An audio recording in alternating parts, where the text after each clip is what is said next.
Kang antes ka matatay, madura.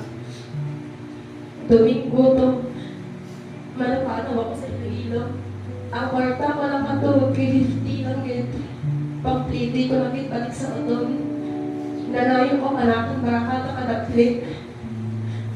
Kung nataan ko lang na, ang mga nalitong katapusan ng mga tayo. Dati gasto ko na lang.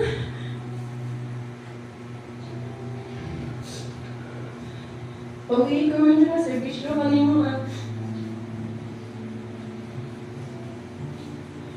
Permi mo kami na pangamuyo ni Papa sa dyan sa simbahan, maski wala kami kasimba. Permi mo ako na pabalik. Pero para ako gabalik kay permi ako dyan gabalik sa Iloilo kada Domingo. Makapamuhay ka naman Hindi ko pag